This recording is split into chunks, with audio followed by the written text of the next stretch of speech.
Awakening in the void. The patrol ship Starseeker drifted silently through the neutral zone, its blue hull gleaming against the backdrop of distant stars. Captain Thyra Voss stood on the bridge, her scaled hands clasped behind her back as she watched the scanner displays.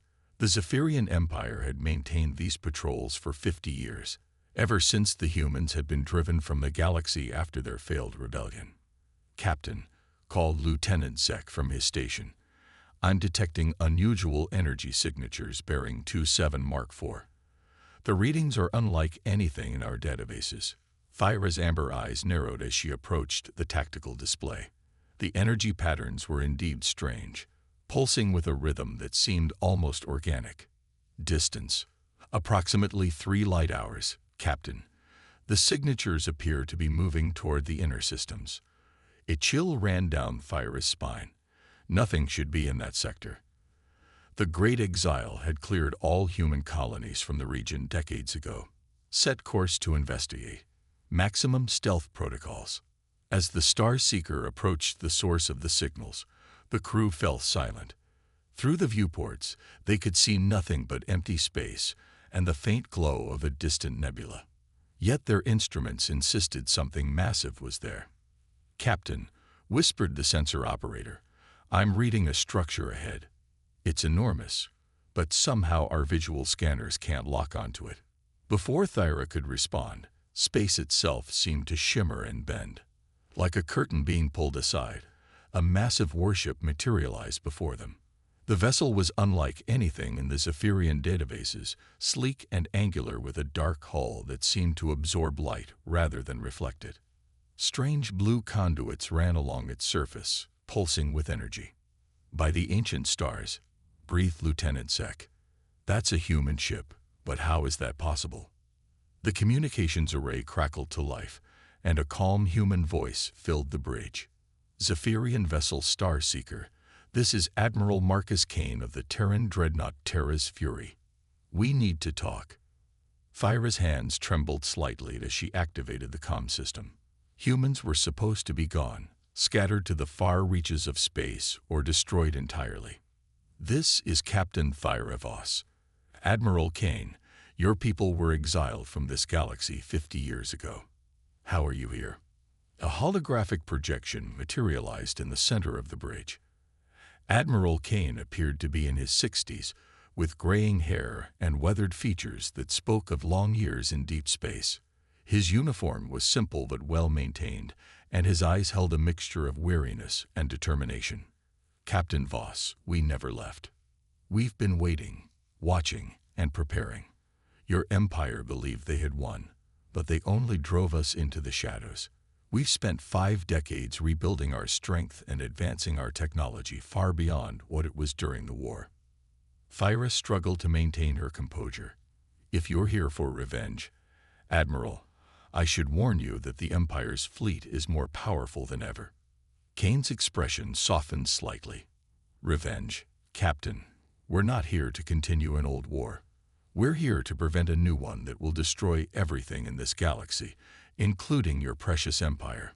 The Admiral gestured, and the holographic display shifted to show star charts and sensor readings that made Thyra's blood run cold. 3 months ago, our deep space monitoring stations detected something approaching from beyond the galactic rim. Something that makes our old conflicts look like children's games. The display showed a massive swarm of organic ships, moving through space like a plague of insects. Their hulls were chitinous and alive, pulsing with bioluminescent patterns. We call them the Devourers. They consume entire star systems, converting all matter into more of themselves. They've already destroyed 12 galaxies in the Andromeda cluster. Thyra stared at the readings in horror. "How long until they reach our territory?" 6 months, maybe less. Your empire's outer colonies will be the first to fall, followed by the core worlds. We've run the projections, Captain. Without preparation, without unity, this galaxy has perhaps a 10% chance of survival." The bridge fell silent except for the hum of ship systems. Thyra found herself facing an impossible choice.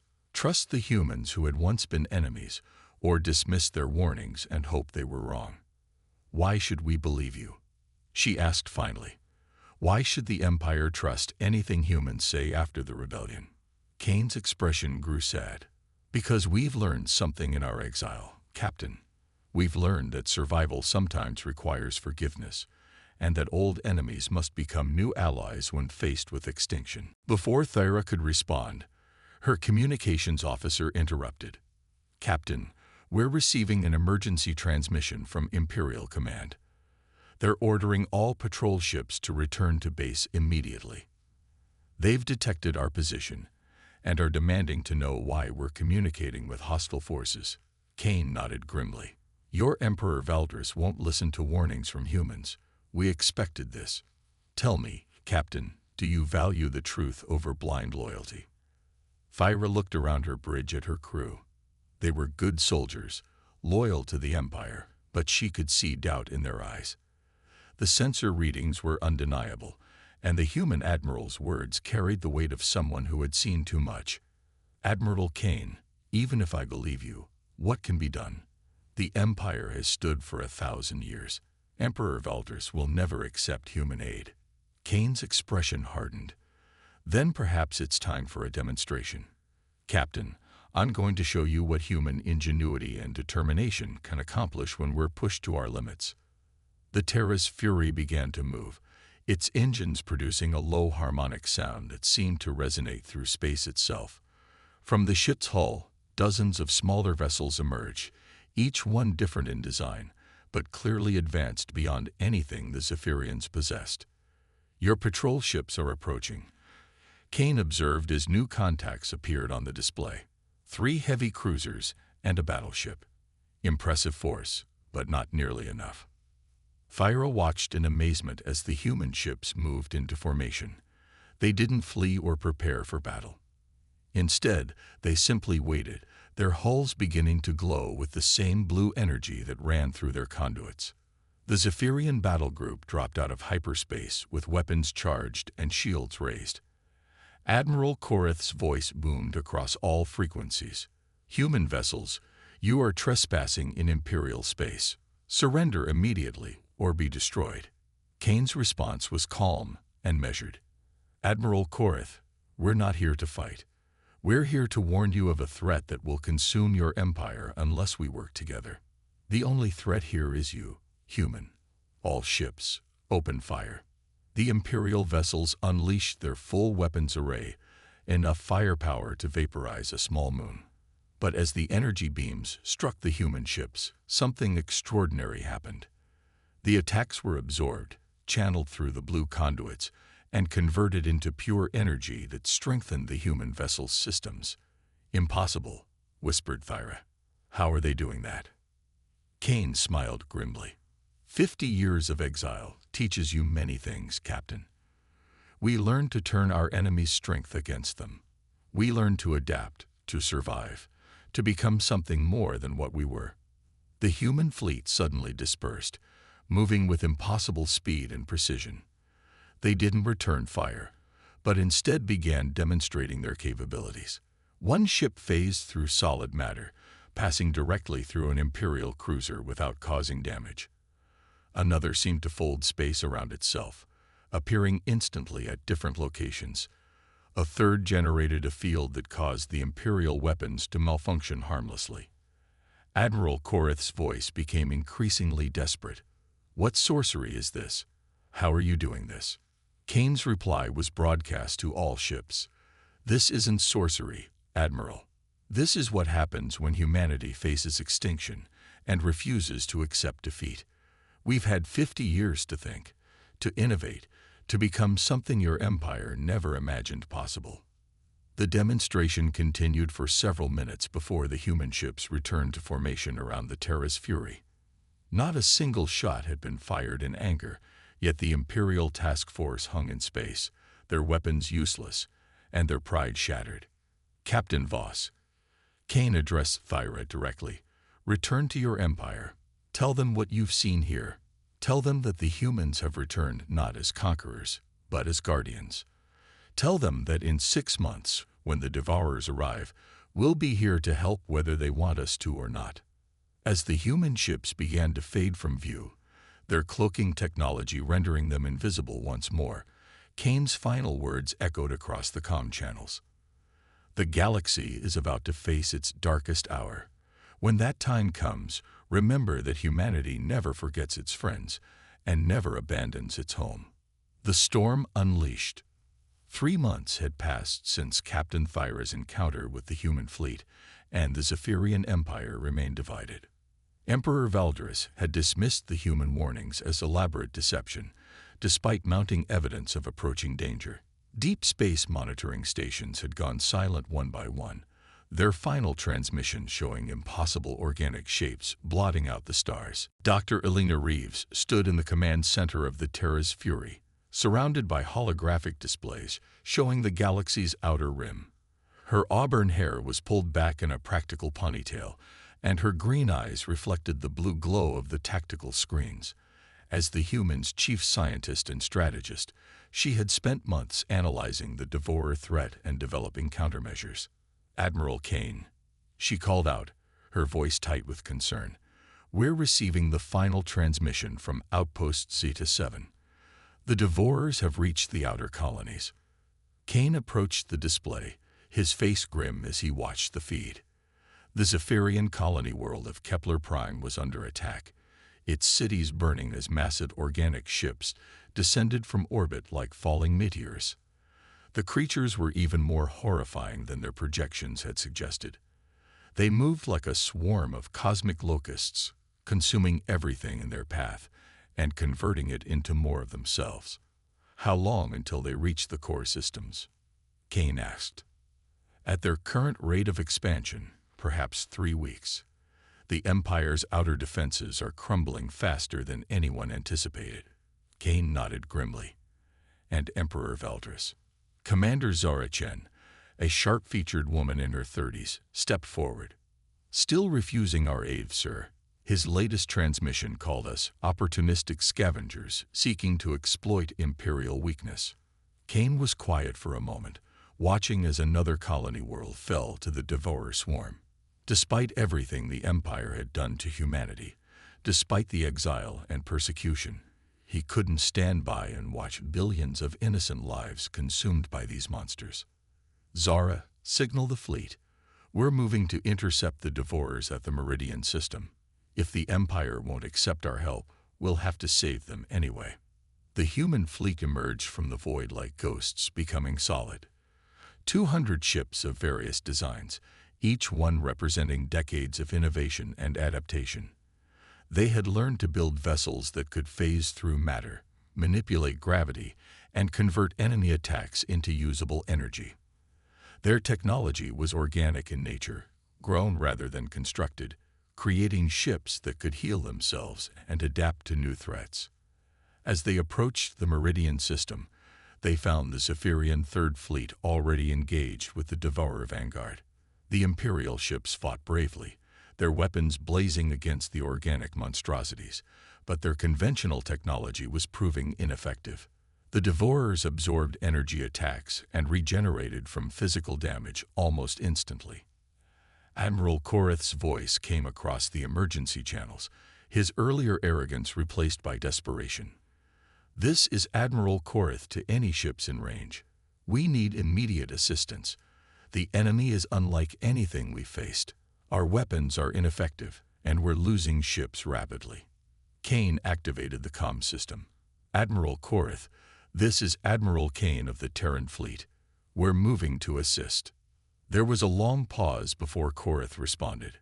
"Admiral Kane, but the Emperor forbade any cooperation with human forces." "The Emperor isn't here, Admiral. We are. Sometimes you have to choose between following orders and doing what's right." The human fleet swept into battle with a precision that spoke of long experience fighting impossible odds. Their ships moved like dancers, flowing around Devourer attacks and striking at vulnerable points with surgical precision. Dr. Reeves had identified the creature's weakness. Their collective consciousness relied on quantum entanglement between individual units. Disrupt that connection, and the swarm would become confused and disorganized. Commander Chen led a squadron of stealth ships deep into the Devourer formation, their hulls phasing in and out of normal space to avoid detection. They deployed quantum disruption charges at key points throughout the swarm, devices that would interfere with the creature's hive mind. Charges deployed, Chen reported. Initiating disruption sequence in 3, 2, 1. The effect was immediate and dramatic. The Devourers, which had moved with perfect coordination, suddenly began attacking each other in confusion. Their ships collided and tore apart as their collective intelligence fragmenting into chaos. Incredible, breathed Admiral Korath. How did you know how to fight them? Kane's response was broadcast to both fleets. We've been studying them for months, Admiral. While your empire dismissed our warnings, we've been preparing for this battle. Human survival depends on learning from our enemies and adapting faster than they can. The first wave of Devourers was destroyed, but Kane knew this was only the beginning. The main swarm was still approaching, and it would learn from this defeat. The creatures were adaptive, each generation becoming stronger and smarter than the last. All ships, fall back to defensive positions around the inhabited worlds, Kane ordered. We need to evacuate as many civilians as possible before the next wave arrives. Over the following days, an unprecedented cooperation developed between human and Zephyrian forces. Despite official Imperial policy, many Zephyrian commanders began working directly with human ships to coordinate evacuations and defensive strategies. General Koth, a veteran Zephyrian officer, found himself impressed by human tactical flexibility and innovation. Your people adapt quickly, Koth observed during a joint planning session aboard the Terra's Fury. In the old war, we saw humans as reckless and unpredictable. Now I see that what we called recklessness was actually creativity under pressure. Dr. Reeves looked up from her analysis screens. We've had to learn, General. When you're outnumbered and outgunned, innovation becomes a matter of survival. We've spent 50 years turning our weaknesses into strengths. The main Devourer swarm arrived exactly as predicted, a massive wall of organic ships that stretched across several star systems.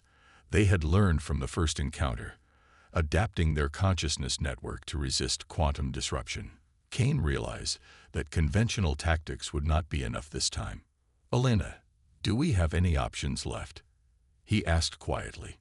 Dr. Reeves was silent for a long moment, her fingers dancing across her control interfaces. There is one possibility, Marcus. It's extremely dangerous, but it might work. We could use our ship's bioadaptive technology to create a massive feedback loop in their collective consciousness. Essentially, we'd overload their hive mind with conflicting information. What would that require? Every human ship would need to link their systems together, creating a network powerful enough to match the Devourer's collective intelligence. The risk is that if we fail, the feedback could destroy our own ship's consciousness matrices. Kane looked around the command center at his officers and crew. These people had followed him through 50 years of exile, had trusted him to lead them back to their home galaxy. Now he was asking them to risk everything on a desperate gamble. All ships, this is Admiral Kane. We're implementing Dr. Reeves' final protocol. Link all consciousness matrices and prepare for synchronized assault. This is our last chance to save the galaxy. One by one, the human ships confirmed their readiness. Their bioorganic hulls began to glow brighter as their systems linked together, creating a network of artificial intelligence and human consciousness that spanned the entire fleet. The Devourer swarm rushed forward, billions of organic ships moving with terrifying coordination. As they closed the distance, the human fleet released their combined consciousness assault. It was like watching lightning strike upward, a brilliant cascade of information and conflicting data that struck the Devourer collective mind like a hammer blow. The effect was devastating. The Devourer swarm convulsed and writhed as their collective consciousness was overwhelmed by paradoxical information. Ships began to shut down or turn on each other as their hive mind collapsed into chaos. The organic vessels started dissolving, their biomatter breaking down as the controlling intelligence that held them together was destroyed. In the aftermath, space was filled with debris, and the slowly fading glow of dying devourer biomass. The human fleet hung motionless, their ships' hulls dim as their crews recovered from the consciousness-linking effort. Kane opened a channel to the Zephyrian fleet. "Admiral Korath, General Koth, this is Admiral Kane. The immediate threat has been neutralized, but there will likely be more swarms in the future. Our peoples need to work together if we're going to survive what's coming." General Koth's response surprised everyone. "Admiral Kane, I believe I speak for many in the Imperial forces when I say that humanity has earned our respect today. Your people saved us when they had every reason to let us fall. Perhaps it's time for the Empire to reconsider its policies regarding human citizenship." Over the following weeks, as news of the battle spread throughout the galaxy, public opinion began to shift. The humans who had been portrayed as dangerous rebels were now seen as saviors who had put the greater good above their own grievances. Emperor Valdris found himself facing pressure from his own military and civilian population to formally recognize human contributions and restore their place in galactic society. Captain Thyrivos, who had been present for both the first contact and the final battle, found herself appointed as an official liaison between human and Zephyrian forces. As she stood on the bridge of the Terra's Fury, looking out at the mixed fleet of human and Imperial ships, she reflected on how much had changed. "Admiral Kane," she said, "your people could have fled to another galaxy when the Devourers arrived. Why did you stay to fight for people who had exiled you?" Kane smiled, his weathered face showing a mixture of exhaustion and satisfaction. "Captain, home isn't just a place. It's an idea, a commitment to something greater than yourself. This galaxy is our home, and these people are our neighbors. Sometimes you have to fight for what's right, even when it's not appreciated." Dr. Reeves joined them at the viewport, her scientific instruments finally quiet after weeks of constant analysis. "The Devourers were just the first wave, you know. Our deep space probes have detected at least 3 more swarms in nearby galaxy clusters. We'll need to continue working together if we're going to survive what's coming." Kane nodded. "Then we'll face it together. Humans have always been at their best when the odds seemed impossible. We've learned to turn our enemies into allies, our weaknesses into strengths, and our defeats into victories. Whatever comes next, we'll be ready." As the combined fleet prepared to return to the core worlds, a new age was beginning. The age of exile was over, and the age of cooperation had begun. Humanity had proven once again that determination, innovation, and the willingness to forgive could overcome any obstacle. The galaxy was safe, for now, and humans had earned their place among the stars once more. The future would bring new challenges, but for the first time in 50 years, humanity faced them not as exiles or outcasts, but as equals among the galactic community. They had shown that sometimes the greatest victory comes not from defeating your enemies, but from choosing to save them anyway.